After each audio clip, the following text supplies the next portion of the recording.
الشیطان الرجیم بسم اللہ الرحمن الرحیم ان الذین یحادون اللہ ورسولہ اولئک هم الأعزون صدق اللہ العظیم وصدق رسولہ النبی الامین الکریم ان اللہ وملائکتہ یصلون علی النبی یا ایھا الذین آمنوا صلوا علیہ وسلموا تسلیما الصلاۃ والسلام علیک یا سیدی یا رسول اللہ وأصحابك يا حبيب الله الصلاة والسلام عليك يا سيدي يا رسول الله وعلى آلك وأصحابك يا حبيب الله الصلاة والسلام عليك يا سيدي يا رسول الله وعلى آلك وأصحابك يا خاتم النبيين۔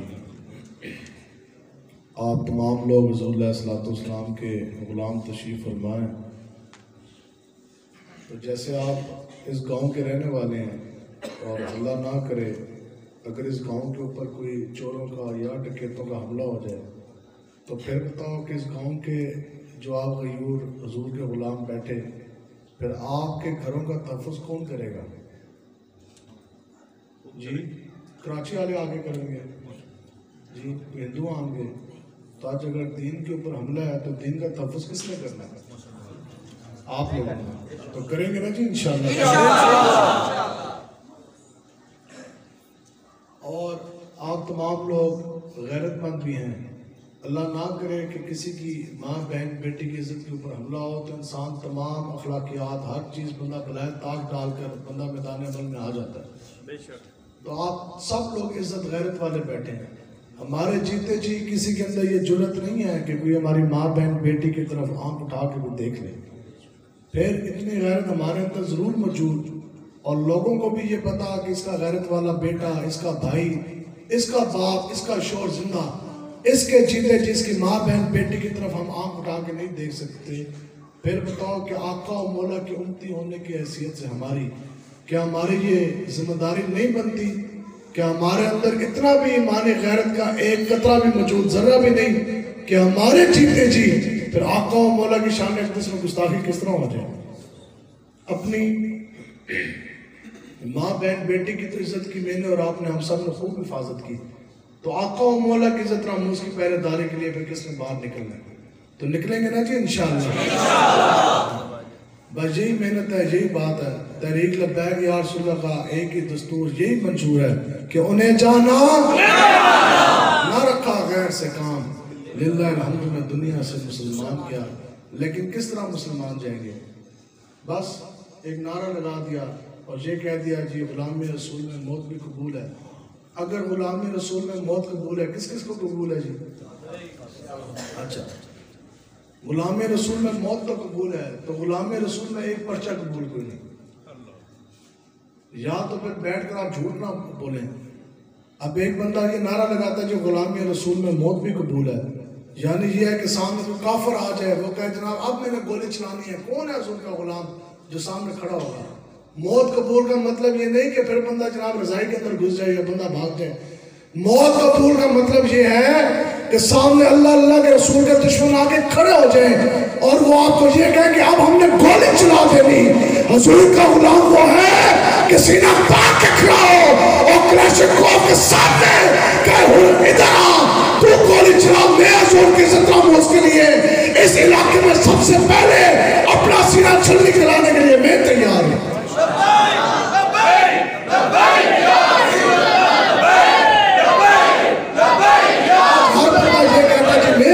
بہت بڑا غلام اور میں محمد عربی کا بہت بڑا عاشق، وہ غلامی وہ مسلمانی ہمیں سمجھ نہیں آتی۔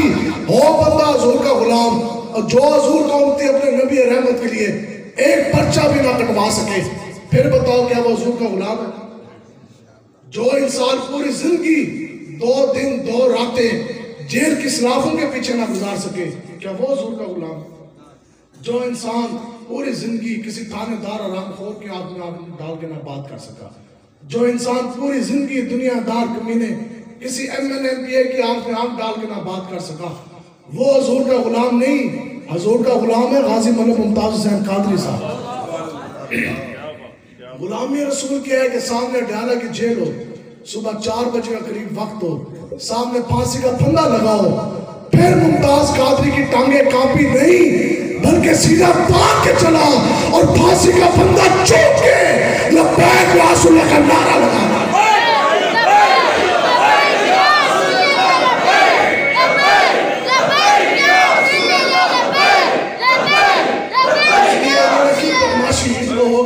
حضور کے دین کے وارث آج بھی موجود ہیں اور یہ غیرت مند حضور کے غلام موجود ہیں اور انشاءاللہ ہم اپنی جانوں کے نذرانے بھی دے دیں گے.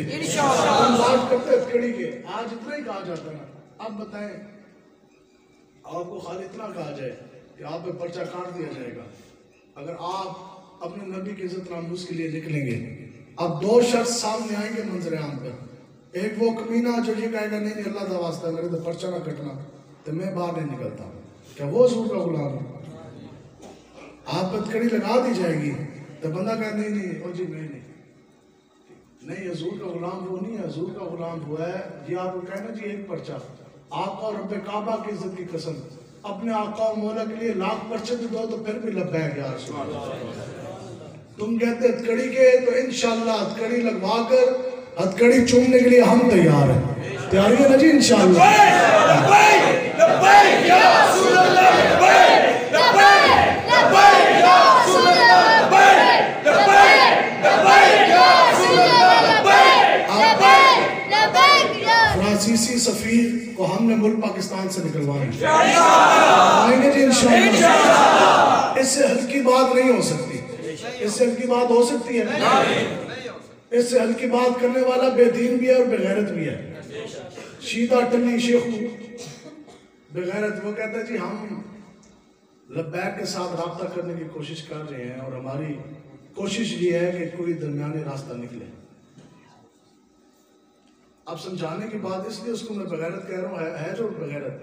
اب اللہ نہ کرے کسی کی ماں بہن بیٹی کو کوئی بدماش میں چھیڑ ہو تو بندہ ادھر بیٹھ کے دیکھ رہا ہو, بندہ کہہ نہیں وہ تو چھیڑ تو رہا ہے, چلو ہم کوئی کوشش کرتے ہیں کہ کوئی درمیانی راہ نکالتے ہیں. اس سے بڑھ کر بے غیرت کون ہے؟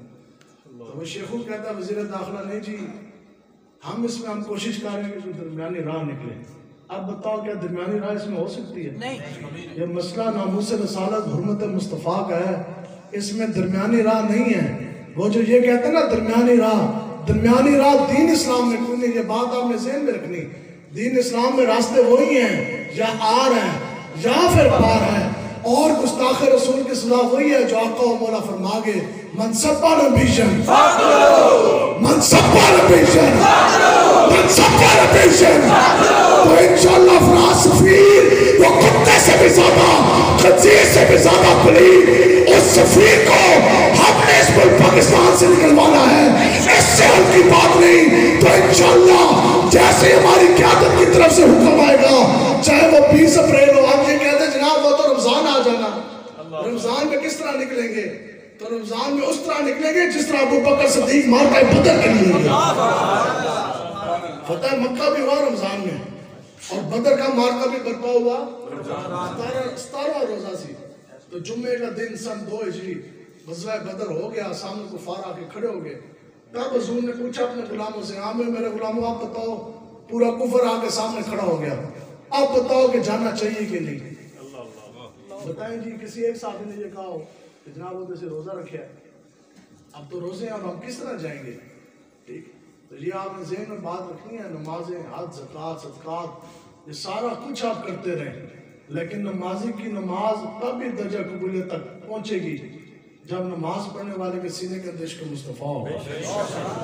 آپ ماں تشریف فرما, آپ مکہ شریف میں جائیں اور جو آپ پھیرے لیں, پھر کتنے لیں؟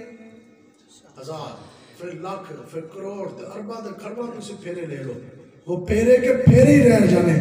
پھیرے لینے والے کا پھیرے حج اور عمرہ طواف کعبہ وہ تب بھی ہوگا جب پھیرے لینے والے سینے کے اندر عشق مصطفیٰ ہوگا.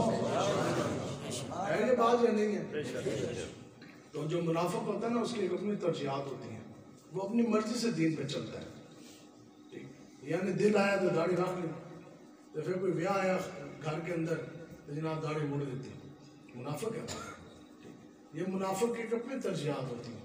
آقا و مولا حضور علیہ السلام آپ جب غزوہ احد کے لیے چلے نا تو میدان احد مدینہ پاک سے 3 میل کی مسافت پر ہے. بہت زیادہ دور نہیں ہے، 3 میل. کتنا جی؟ 3 میل. تو آقا و مولا حضور علیہ السلام 1000 بندہ لے کر چلے مدینہ پاک سے. تو جب درمیانی راستے میں پہنچے نا 1.5 میل مقام شوق پر، تو رئیس المنافقین عبداللہ بن ابی 300 بندے لے کر واپس ہو گئے. جب وہ 300 بندے لے کر واپس ہوا نا تو پیچھے رہ کے کتنے؟ 700. آقا و مولا 700 اپنے غلاموں کو لے کے گئے میدان احد میں. اب وہاں میدان احد میں آقا و مولا حضور علیہ السلام اور 7 کم و بیش 700 صحابہ کرام کفار کے ساتھ جنگ لڑ رہے ہیں. ادھر مسجد نبوی میں یہ کھاریاں کی یا ڈنگا کی جامع مسجد کی بات نہیں ہو رہی. مسجد نبوی کے اندر اذانیں بھی پڑھی جا رہی ہیں، اقامت بھی پڑھی جا رہی ہے، لوگ آ کر وہ وضو بھی کر رہے ہیں، پھر جناب اذان دے رہے ہیں، پھر اقامت ہو کے تو اللہ اکبر کر کے نماز پڑھی جا رہی ہے. اب آپ بتاؤ، آقا و مولا تو 3 میل مسافت پر، 3 میل کی دوری پہ مسجد نبوی سے، حضور تو جنگ لڑ رہے ہیں، یہ جناب ادھر نماز پڑھ رہے ہیں، تو کیا ان کی نماز قبول ہوگی؟ نہیں جی. اونچی سارے بتائیں.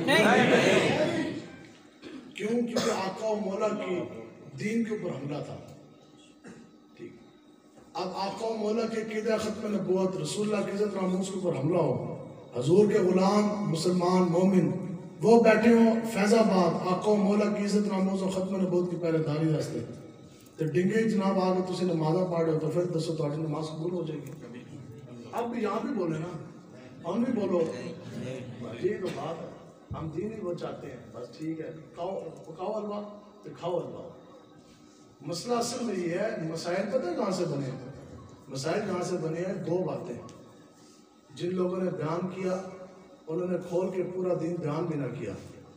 انہوں نے جہاد بتایا کہ انہیں ابھی آپ کو کھڑا کر دیا جائے نا، کھڑا کر دیا جائے اور پوچھا جائے ہاں بھی بتاؤ کھانے کے بعد کیا کھانا ہے؟ ہر بندہ کہا کہ جناب وہ تو سنت ہے، حلوہ کھانا ہے، میٹھا پکانا ہے، میٹھا کھانا ہے. یہ سنت تو بیان کی گئی، تو یہ بھی تو سنت بیان کرو نا کہ جب وقت آ جائے تو پھر سینے گولیوں سے چھلنی کروانا جو ہے یہ بھی سنت ہے.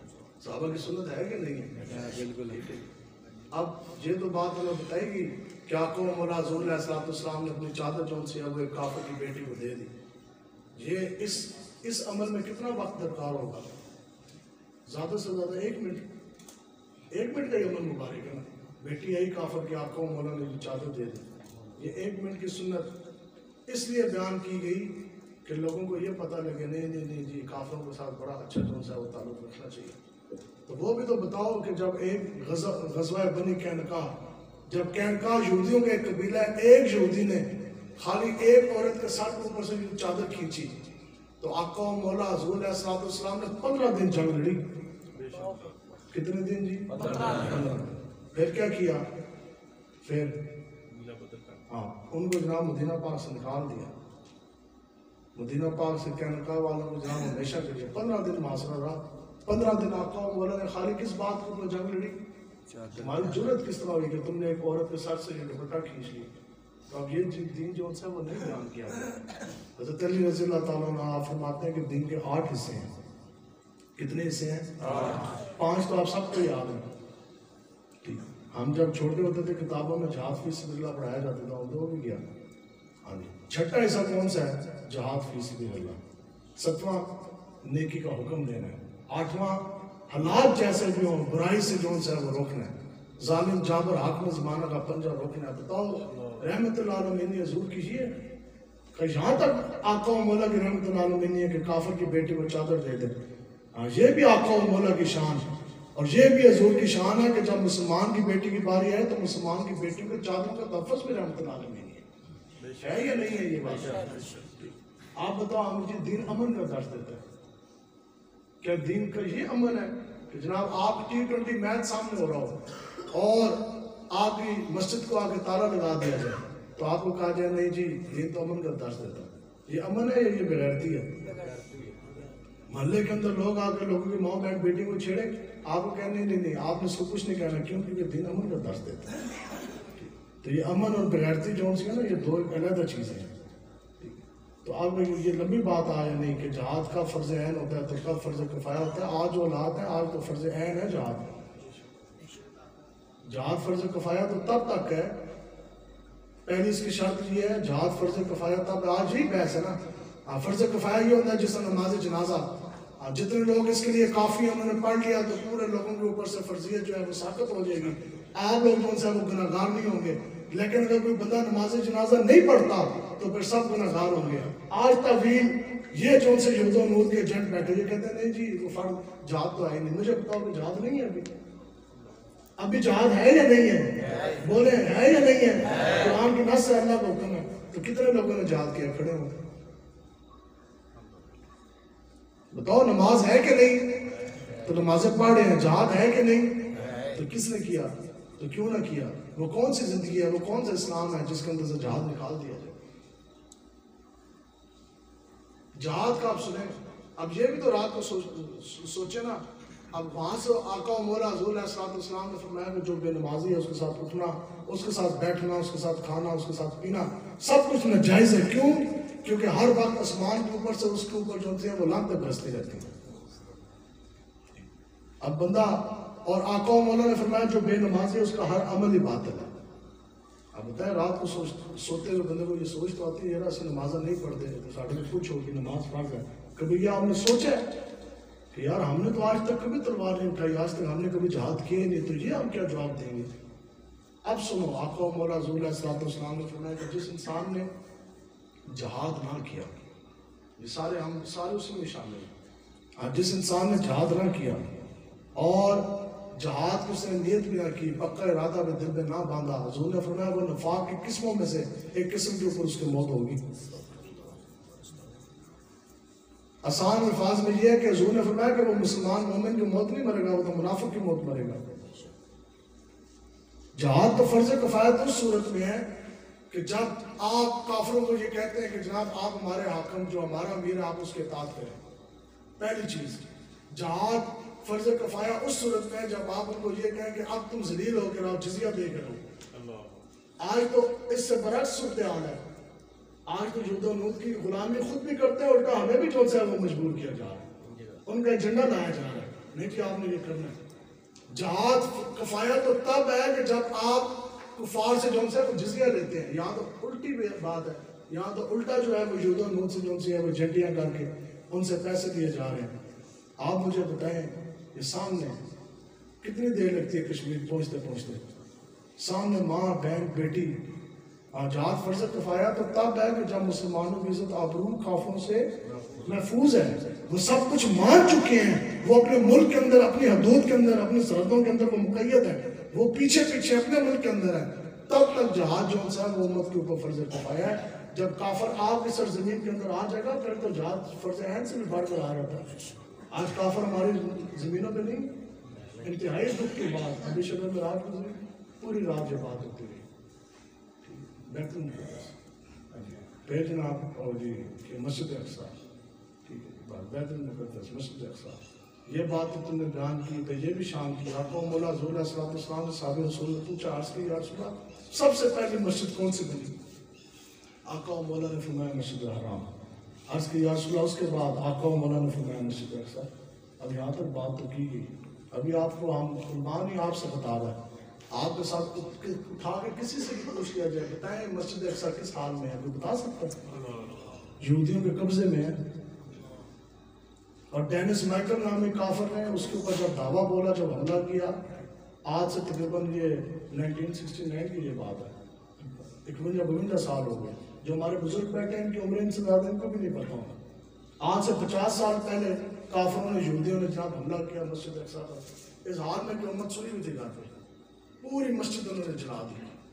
حتیٰ کہ ممبر شریف جو سلطان صلاح الدین ایوبی نے اتنا عالی شان تیار کر کے رکھا تھا وہ بھی چلا دی. آج بھی تالے لگے ہیں, آج بھی مسجد اقصی یہودیوں کے قبضے میں ہے. قبلہ اول کس نے چھڑانا ہے؟ ہم نے. اور بابری مسجد کے ساتھ کیا ہوا؟ 2 لاکھ سے زائد ہندو سامنے گئے, لائیو کوریج ہوتی رہی. پوری دنیا کے لوگ, یہ جوان بھی دیکھتے رہے, بوڑھے بھی دیکھتے رہے, بچے بھی دیکھتے رہے, ایٹم بم والے بھی دیکھتے رہے, ٹینکوں والے بھی دیکھتے رہے, جہاز والے بھی دیکھتے رہے. تو ان جہازوں کا ایٹم بم کا کیا کرنا؟ ہندو جناب مسجد کے اوپر چڑھ پڑے, کیا کچھ نہیں کیا انہوں نے قرآن مجید. آج بھی ہندوؤں کے گھروں میں وہ اینٹیں جو سی ہیں نا بابری مسجد کی موجود ہیں. 2 لاکھ سے زائد ہندو نے دعویٰ بولا مسجد بابری مسجد کے اوپر. 3000 سے زائد مسلمانوں کو انہوں نے قتل کر دیا, شہید کر دیا ادھر. وہ تو اپنی منزل پا گئے. پوچھا تو جائے گا مجھ سے آپ سے, آج اسی جگہ پر مندر بنایا جا رہا ہے. میں نے کہا جی ہم اسی جگہ کے اوپر مندر بنائیں گے. حتیٰ کہ ہندوستان رقبے کے لحاظ سے کہ گناہ بڑا ہے پاکستان سے. آج کہتے ہیں جی ہم اسی جگہ کے اوپر ہم مندر بنائیں گے. اب بتاؤ کہ مندر کی تعمیر کس نے رکوانی ہے؟ تو کب رکے گی؟ جب اوپر ہمارے آخری زمانہ جب شد و نور کے ایجنٹ ہوں گے ایسے دلال, ان کے ہوتے ہوئے رکے گی. تو اس لیے ہم آپ کے سامنے ہاتھ جوڑ سکتے ہیں. کوئی بندہ کہتا ہے تو ہم سب کے سامنے اس کو پاؤں بھی پکڑ سکتے ہیں. ہمارے ظفر فرماتے تھے ذرا اور بڑی ہوگی, آج آ جاؤ دین کی طرف, آج لے ان کی پناہ, آج آ جاؤ. یہ دنیا داروں میں آپ کو کچھ بھی نہیں دینا. وہ وقت دور نہیں ہے. میں آپ کو حقیقت بات بتا رہا ہوں, خدا کی قسم اٹھا کے کہہ رہا ہوں. ٹھیک ہے, میں خود 2 بیٹیوں کا باپ. ٹھیک, وہ وقت دور نہیں ہے کہ جب ہماری آنکھوں کے سامنے یہودی, انگریز, کافر ہماری بیٹیوں کو یوں کندھوں کو اٹھا کے لے کے جائیں گے. اس وقت آپ نے رونا ہے. تو اس سے پہلے ہے کہ آج آپ دین اسلام کا نفاذ کر لیں. یہ کچھ کلومیٹر دور ہماری ماں بہن بیٹے کو اٹھا کے نہیں لے کے جا رہے. کشمیری بچوں کو جناب کے کندھے کو اٹھا کے بھی اللہ نہ کرے کچھ شہر لے کے جا رہے ہیں, وہ کندھوں سے اٹھا کے لے کے جا رہے ہیں. ان کے ساتھ جو دل آ رہا ہے جناب ان کو چیر پھاڑ دیتے ہیں درندے, صفات لوگ ان کی اس طرح لوٹ رہے ہیں. یہاں ہمارا جو یہودیوں کا ایجنٹ جو اوپر بیٹھا ہے, شکل بھی کافروں والی, چہرے کے اوپر تاثرات ہوتے ہیں نا, چہرہ تو انسان کی عکاسی کرتا ہے, چہرہ بھی کافروں والا, کرتوت کالے کافروں والے. آگے سے عمران خان کو کس نے کہا جناب جہاد, اس نے کہا نہیں, جو جہاد کے لیے جائے گا وہ اپنا نقصان بھی کرے گا, وہ ہمارا نقصان بھی کرے گا. اس سے بڑھ کر اور کیا کفر ہے؟ قرآن کی نص ہے, آپ کو کہا جائے جو نماز پڑھنے کے لیے جائے گا وہ اپنا بھی نقصان کرے گا, وہ ہمارا بھی نقصان کرے گا. آگے سے دلیل کیا ہے, بہانہ کیا ہے؟ بہانہ یہ جناب 6 لاکھ فوج بیٹھی ہے. کافر کی بھی موت سے لرزتا ہو جس کا دل, کون کہتا ہے کہ اس کو مسلمان کی موت؟ تو جہاد جو ہے وہ کرنا ہے, اور جہاد ہم نے انشاءاللہ کرنا ہے, کریں گے انشاءاللہ جرأت اور قوت کے ساتھ ہم نے نکلنا ہے. جس وقت تک ایک صرف اور صرف یہ جہاد ہے, جس وقت تک حضور کی امت جہاد کرتی رہے گی, تلوار اٹھاتی رہے گی, اس وقت تک وہ عزت میں رہیں گے, وہ جناب پوری آب و تاب کے ساتھ حاکم میں رہیں گے. جیسے ہی جہاد چھوڑیں گے تو وہ ذلیل و خوار ہو جائیں گے. آج وہ وجہ ہے. آقا و مولا حضور علیہ السلام نے فرمایا کہ میری امت کے اوپر ایک ایسا دور آئے گا. کیسا دور؟ حضور نے فرمایا کہ جب تمام کفار باقی امتیں ان کے اوپر ٹوٹ پڑیں گی, ایسے ٹوٹ پڑیں گی کہ جیسے کھانے والا برتن کے اوپر ٹوٹتا ہے. صحابی نے عرض کی یا رسول اللہ اس وقت تو مسلمانوں کی تعداد بہت کم ہوگی. آقا و مولا نے فرمایا نہیں, کثیر التعداد ہوں گے, تعداد بہت زیادہ ہوگی. جیسے آج قریب 1.5 ارب کے نزدیک مسلمان پوری دنیا کے اوپر موجود. حضور نے فرمایا نہیں, مسلمانوں کی تعداد اس وقت بہت زیادہ ہوگی, کثیر التعداد ہوں گے. لیکن کیا ہے کہ جو کافر ہیں نا, ان کے سینوں کے اندر سے ان کا خوف اور دبدبہ نکل جائے گا, اور ان کے سینوں کے اندر واہن ڈال دیا جائے گا. اب صحابی رسول نے پوچھا یا رسول اللہ واہن کیا ہے؟ آقا و مولا سے عرض کی یا رسول اللہ واہن کیا ہے؟ فقالا حب الدنیا و کراہیت الموت. حضور علیہ السلام نے فرمایا کہ دنیا کی محبت اور موت کا ڈر. مومن کی تو یہ شان ہی نہیں ہے کہ مومن, آپ نے دنیا کو کیا کرنا ہے؟ دنیا تو مانگی کافروں نے ان کو مل گئی, آپ نے دنیا کو کیا کرنا ہے؟ آج کیا ہے کہ نہیں, دل میں جو سی ہے وہ دنیا کی محبت ہے, موت کا ڈر ہے. تو ہم ایک دن تو موت آنی ہے, موت آنی ہے. مومن کا جو حضور کا غلام ہے, جو اس کی شان ہے, جو اس کی عادت ہے, جب موت کا وقت مقرر ہے تو جو دن موت کا مقرر ہے, جو مقرر نہیں ہے, تو اس دن سے پھر ہم ڈریں کیوں؟ اب بتائیں, اب آپ بیٹھے, آپ کو یہ پتہ لگ جائے کہ بھئی اگلا منٹ کل 9 بجے آپ کا موت کا وقت مقرر ہے. ایک مثال دے کر سمجھانے کے لیے بات کہ کل 9 بجے مرنا ہے, موت مقرر ہے وقت, اور بار آقا و مولا کے عزت ناموز کی پہرے داری کا دھرنا ہو رہا ہو, تو آپ بتائیں کہ آپ آقا و مولا کے عزت ناموز کی پہرے داری کے لیے فیض آباد جائیں گے یا کھانے کے بازار میں اپنی دکان میں جائیں گے؟ 9 بجے کدھر جائیں گے؟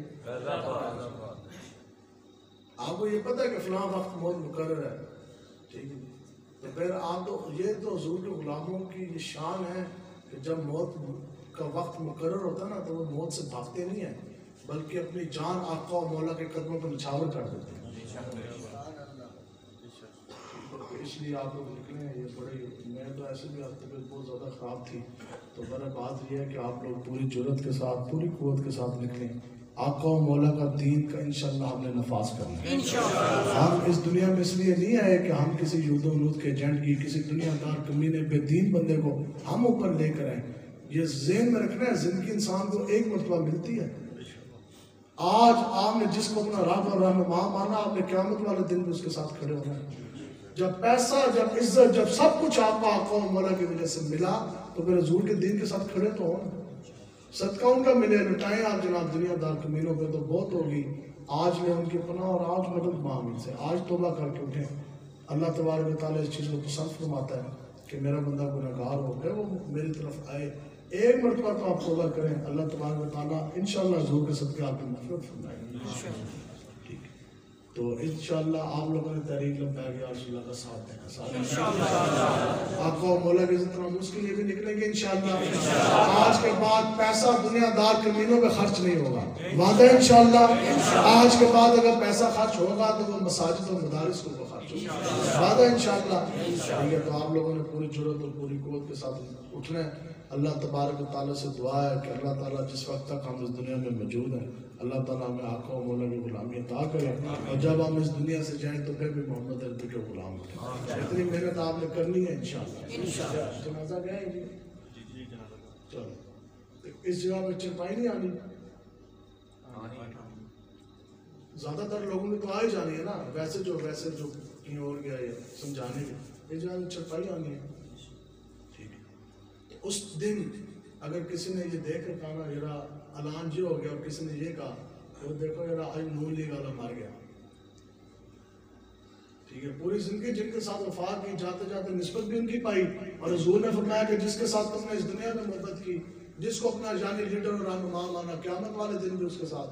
تو یہاں چرپائی پڑی ہوگی, لوگ کہیں گے یرا پوری زندگی یار بڑا پیسہ لایا نواز شریف واسطے, اور بڑا پیسہ لایا چودھری واسطے, وہ بڑی مارا تو بڑے پرچے جھلے جناب زرداری واسطے, تکارے واسطے. ٹھیک ہے, تو اتنی محنت ضرور کریں کہ اس دن لوگ آپ کو یہ نسبت سے نہ کریں. اس دن جب آپ کی چپائی ادھر ہو, لوگ کہیں رہا واقعی یار اس بڑے پرچے چلے آقا و مولا سے, تو بڑی والی یار جیل گیا, بڑی اس نے سختیاں جھیلی آقا و مولا کے لیے.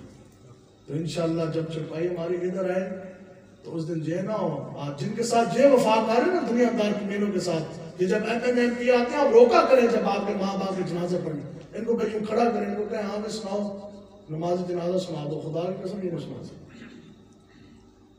اور وفا کتنی ہے یہ بھی آپ دیکھ لینا. وہ ایک دن میرے پاس اس دن دفتر میں ایک بندہ آیا, وہ بڑا میچور بڑی عمر کا بندہ سی. اس نے کہا جناب وہ تو جس کو سمجھ ہے اس کے لیے ایک بات کافی ہوتی ہے. اس کا جناب مجھے نا, میں آپ کی تقریر سن رہا تھا تو مجھے صرف ایک بات نا آپ کی ایسی لگی کہ جناب وہ جب میں نے بات سوچی نا, جب میں نے اس کا عملی مظاہرہ دیکھا اس سے اگلے دن, کہتا رات کو آپ کی تقریر سنی, صبح جنازہ تھا, کہتا ہے میں نے جب عملی مظاہرہ دیکھا میں کہ نہیں آج تو بار لبیک یا رسول اللہ ہے. کیا بات ہے,